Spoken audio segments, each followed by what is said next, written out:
Hello YouTube family, કેમ છો બધા? મજામાં તો છો મિત્રો? તો બધાને જય માતાજી, જય બાપા સીતારામ. તો આજે તો આપણે આવી ગયા છીએ દરિયા કિનારે આવેલું દાડમિયા દાદાનું મંદિર મિત્રો, જે દરિયાની વચ્ચે આવેલું છે. તો આપણે આવી ગયા છીએ દરિયાની વચ્ચે આવેલું એક મંદિર જોવા માટે. એ ખૂબ જ સરસ મજાનું મંદિર છે ને અહીંયા પાણી પણ નથી આવતું એમ કહેવામાં આવે છે. તો આપણે જઈએ છીએ દર્શન કરવા માટે. તો વિડીયોની અંદર કન્ટિન્યુ બન્યા રહેજો બધા.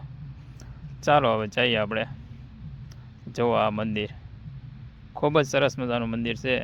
જુઓ ઠેઠ ક્યાં આવેલું છે, આપણે જે દરિયાની બહાર સહી જુઓ ને પાણી ક્યાં સુધી આવી જાય. તો એ મંદિર મિત્રો ડૂબતું નથી. જુઓ અત્યારે અહીંયા રસ્તો પણ બનાવવામાં આવ્યો છે ને લાઇટ પણ આવી ગઈ છે. અહીંયા આ થાંભલા દેખાય એ લાઇટના છે. આ બધા દરિયાના ઝાડવા તો જુઓ અત્યારે કેટલી બધી મસ્ત મજાનું મંદિર છે. તો આપણે જઈએ છીએ હવે રસ્તો આ જવાનો. આના લોકેશનની વાત કરું તો ભાવનગર જિલ્લો, તાલુકો મહુવા ને ભવાનીની બાજુમાં આવેલું છે. ખૂબ સરસ મજાનું છે.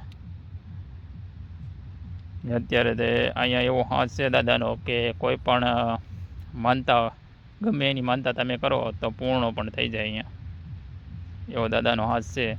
તમને ખબર જ પડી જશે કે આ મંદિર જોઈને જ કે એટલા વાવાઝોડા કે એટલું ગમે એ તોફાન હોય દરિયાની અંદર તો તમને ખબર જ હશે કે કેટલું પાણી આવે ને કેટલું શું થાય છે એમ.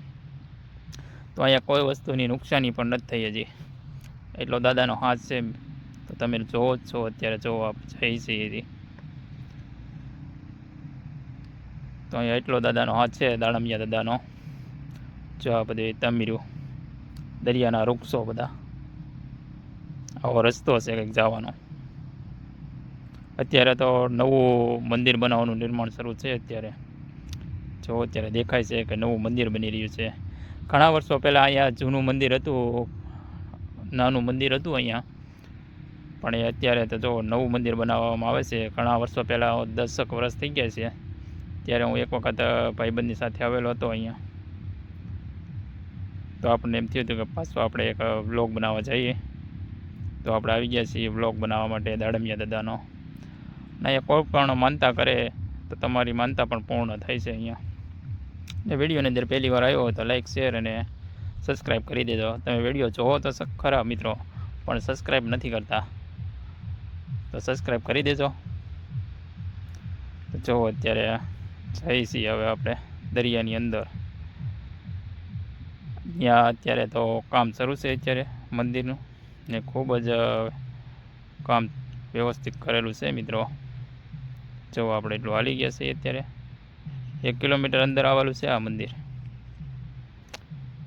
અહીંયા એક ખાસિયત છે કે અહીંયા અત્યારે જો મંદિર બને છે અત્યારે, પણ કોઈ વસ્તુને નુકસાની નથી થઈ હજી.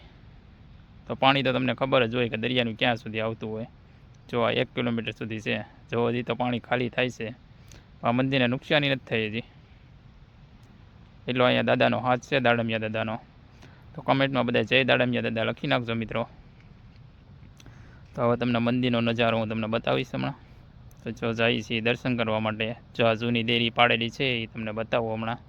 જો આ જૂની દેરી છે, આ બધી લાદી સોંટાડેલી હતી એ ઉપર સણતર શરૂ છે હજી. જો આ રસ પાયેલો છે અહીંયા કે પાણીની થાપડ ન લાગે એમ, કે આ મંદિરને ડાયરેક્ટ પાણી ન આવે. પાણી અહીંયા કોક સમયે જ આવતું છે, પણ અંદર દેરીની અંદર પાણી નથી આવતું. ક્યારેક આપણે પાછો બ્લોગ બનાવવા આવીશું, દરિયો આખો ભર્યો હોય ને ત્યારે. મને અત્યારે એમ હતું કે આખો દરિયો ભર્યો છે, પણ મારી માન્યતા એવી છે મિત્રો કે હું ઘણા વર્ષો પહેલાં આવેલો હતો ત્યારે જો એ જ મંદિર ઉપર પાછું બીજું મંદિર બનાવે છે અત્યારે, મોટું મંદિર. ને અત્યારે જો લાકડા બાકડા બધું એ ફિટિંગ કરેલું છે. તો પાણી આવતું હોય તો નુકસાની તો થવી જોઈએ ને અત્યારે. જુઓ, ને મેં તમને કાંઠે બતાવ્યું હતું કેટલું પાણી આવે છે. તો એટલો અહીંયા દાદાનો હાથ છે અત્યારે. જુઓ અત્યારે જો સામે કાંઠે પાણી છે, એટલું ખાલી થઈ ગયું છે પાણી. ખૂબ સરસ મજાનું છે મંદિર. જો અત્યારે એટલું ખાલી થઈ ગયું છે. અત્યારે 24 કલાકમાં 2 વાર પાણી આવે છે અહીંયા. તો ચમત્કાર તો કહેવાય દાદાનો.